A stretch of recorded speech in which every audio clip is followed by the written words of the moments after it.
বিসমিল্লাহির রহমানির রাহিম। আব্বাস বিন Abdul Muttalib রাদিয়াল্লাহু আনহু আবু সুফিয়ান বিন হারব রাদিয়াল্লাহু আনহু ইসলাম গ্রহণের ঘটনা বর্ণনা করতে গিয়ে বলেন, আমি একটি ব্যবসায়ী দলের সাথে ইয়ামান গিয়েছিলাম। দলের মধ্যে আবু সুফিয়ান বিন হারব ছিল। ইয়ামানে অবস্থানকালে আমাদের কাজ ছিল এই যে, একদিন আমি খাবার রান্না করে আবু সুফিয়ান ও দলের অন্যান্য লোকদের নিকট নিয়ে গিয়ে খাবার খাওয়াতাম। অপরদিন আবু সুফিয়ান খাবার রান্না করে সাথীদেরকে খাওয়াত। আমরা পালাক্রমে এ দায়িত্ব পালন করতাম। একদিন আমার রান্নার পালা ছিল আর সে অনুযায়ী আমি রান্না করতেছিলাম। তখন আবু সুফিয়ান বিন হারব আমার নিকট এসে বলল, আবুল ফজল, তুমি কি এমন করতে পারো যে তুমি আমাদের তাঁবুতে আসবে এবং খাবার দাবার ও এখানেই আনাবে? আমি বললাম, অসুবিধা নেই। অতঃপর আমি অন্যান্য সাথীদের সঙ্গে আবু সুফিয়ানের তাঁবুতে পৌঁছালাম এবং খানার সমস্ত সরঞ্জাম ওখানে আনালাম। যখন সব লোকেরা খাবার খেয়ে চলে গেল, তখন আবু সুফিয়ান আমাকে তার পাশে রেখে বলতে লাগল, তুমি কি জানো যে তোমার ভাতিজা দাবি করতেছে যে সে আল্লাহর রাসূল? আমি বললাম, আমার কোন ভাতিজা? আবু সুফিয়ান বলল, তুমি আমার কাছ থেকে কথা গোপন করছো। তোমার এক ভাতিজা ছাড়া আর কোন সাধু আছে যে এ কথা বলতে পারে? আমি জিজ্ঞেস করলাম, আমার কোন ভাতিজা? তার তো তুমি পরিচয় দিবে। আবু সুফিয়ান বলল, তোমার ভাতিজা মুহাম্মদ, যে তোমার ভাই আব্দুল্লাহর ছেলে। আমি বললাম, না না, এ কোনো কথাই নয়। আবু সুফিয়ান বলল, না, বরং এই সত্য যে সে নবুয়তের দাবি করছে।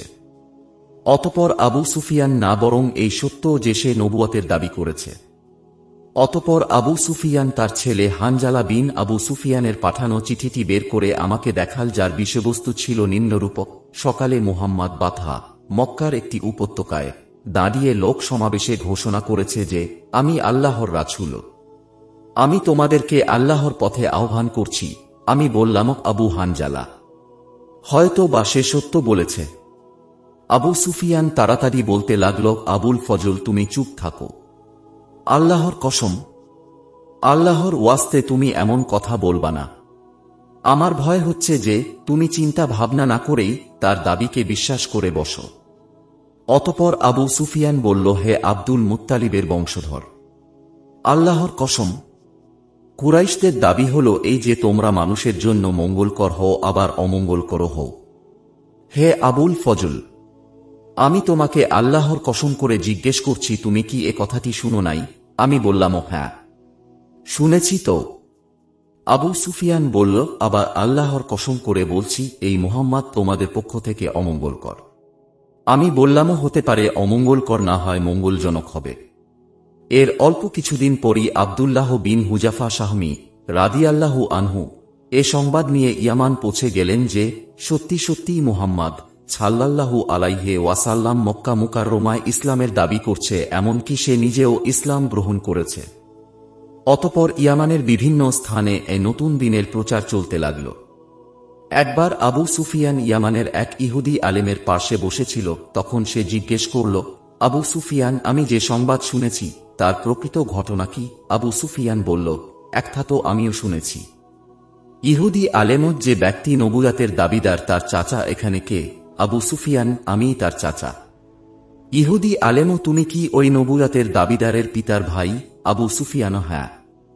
ইহুদি আলেম, ওই নবুয়তের দাবিদারের অবস্থা সম্পর্কে আমাকে অবগত। আবু সুফিয়ান, এ প্রশ্ন তুমি আমাকে করো না, কেননা আমি কোনো দিন চিন্তাও করি নাই যে আমার ভাতিজা এ ধরনের দাবি করবে। আমি তাকে দোষারোপ করছি না, তবে এ কথা অবশ্যই ঠিক যে তার চেয়ে উত্তম কেউ নেই। ইহুদি আলেম, তাহলে তো তাকে আঘাত করা ঠিক হবে না, আর ইহুদিদেরও এতে কোনো সমস্যা না হওয়াই উচিত। আব্বাস বিন আব্দুল মুত্তালিব রাদিয়াল্লাহু আনহু বলেন, যখন আমি আবু সুফিয়ান এবং ইহুদি আলেমের কথাবার্তার কথা শুনলাম, তখন আমার ক্রোধ বৃদ্ধি পেল।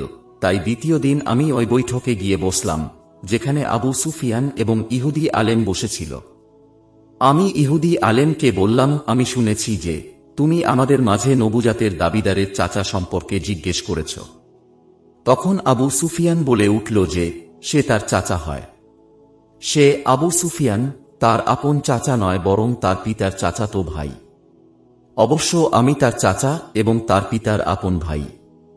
ইহুদি আলেম জিজ্ঞেস করল, সত্যিই কি তুমি নবুয়াতের দাবিদারের পিতার আপন ভাই? আমি বললাম, হ্যাঁ, আমি তার পিতার আপন ভাই। তখন ওই ইহুদি আলেম আবু সুফিয়ানের দিকে ফিরে বলল, একই সত্য? আবু সুফিয়ান বলল, হ্যাঁ। অতপর আমি আব্বাস বললাম, তুমি আমার ভাতিজা সম্পর্কে আমার কাছে থেকে যা কিছু জানতে চাও জানো। আর হ্যাঁ, আমি যদি তার ব্যাপারে কোনো মিথ্যা বলি তাহলে ও আবু সুফিয়ান আমাকে ধরবে। তখন ইহুদি আলেম আমার দিকে ফিরে গিয়ে বলল, আমি তোমাকে আল্লাহর ওয়াস্তে জিজ্ঞেস করছি যে তোমার ভাতিজা কি কখনো কোনো শিশু সুলভ আচরণ বা বোকামি আচরণ করে থাকে? আমি বললাম, না না, আব্দুল মুত্তালিবের প্রভুর কসম, সে কখনো মিথ্যা বলে নাই, আর না কোনো দিন আমানতের খিয়ানত করেছে, বরং কুরাইশরা তাকে আল আমিন বলে ডাকত। ইহুদি আলেম জিজ্ঞেস করল, সে কি স্বহস্তে কোনো দিন কোনো কিছু লিখেছে? আব্বাস রাদিয়াল্লাহু আনহু বলেন, আমি এ প্রশ্নের অন্য রকম উত্তর দিব বলে ভেবেই সতর্ক হয়ে গেলাম যে না, আমার পিছনে আবু সুফিয়ান আছে। যদি আমি কোনো মিথ্যা বলি তাহলে সে সাথে সাথেই আমাকে মিথ্যায় প্রতিপন্ন করবে। তাই আমি তার উত্তরে বললাম যে না, সে লিখতে জানে না। এ কথা শুনতেই ইহুদি আলেম উঠে দাঁড়িয়ে স্বীয় চাদর ছুঁড়ে ফেলে উচ্চ স্বরে চিল্লিয়ে বলল, ইহুদিরা জবাহ হয়ে গেছে, ইহুদিরা কতল হয়ে গেছে। আব্বাস রাদিয়াল্লাহু আনহু বলেন, আমরা যখন আমাদের তাঁবুতে ফিরে আসলাম তখন আবু সুফিয়ান আমাকে বলল, হে আবুল ফজল, ইহুদিরা তোমার ভাতিজার ভয়ে ভীত সন্ত্রস্ত। আমি বললাম, আবু সুফিয়ান, এমন কি হতে পারে যে তুমিও তার প্রতি ঈমান আনো? যদি সে সত্য নবী হয় তাহলে তুমি অগ্রসরগামীদের অন্তর্ভুক্ত থাকলে, আর যদি সে একেবারেই মিথ্যাবাদী হয় তাহলে তুমি ব্যতীত তোমার মতো অন্য লোকেরাও তোমার সাথে আছে। আবু সুফিয়ান বলল, আল্লাহর কসম, আমি ততক্ষণ পর্যন্ত তার প্রতি ঈমান আনব না যতক্ষণ না আমি কাদা মক্কার একটি উপত্যকা থেকে ঘোড়াসমূহ আসতে না দেখব। আমি বললাম, এ তুমি কি বলছ? আবু সুফিয়ান বলল, আল্লাহর কসম, এ কথাটি আমার অনিচ্ছা সত্ত্বেই আমার মুখ দিয়ে বের হয়ে গেছে, আমি ইচ্ছাকৃতভাবে তা বলি নাই। তবে আমার এ বিশ্বাস অবশ্যই আছে যে কাদা পাহাড় থেকে আল্লাহ তাআলা ঘোড়া পাঠাবেন না। পরে যখন রাসূলুল্লাহ সাল্লাল্লাহু আলাইহি ওয়াসাল্লাম মক্কা বিজয় করলেন তখন আমরা দেখলাম যে কাদা পাহাড় থেকে ঘোড়াসমূহ আসছে। তখন আমি আবু সুফিয়ানকে বললাম, হে আবু সুফিয়ান, তোমার কি ওই কথাটি স্মরণ আছে যা তুমি আমাকে বলেছিলা? আবু সুফিয়ান বলল, আল্লাহর কসম, ওই কথা আমার স্মরণ আছে। সমস্ত কৃতজ্ঞতা আল্লাহর জন্য যিনি আমাকে ইসলামের পথ প্রদর্শন করেছে।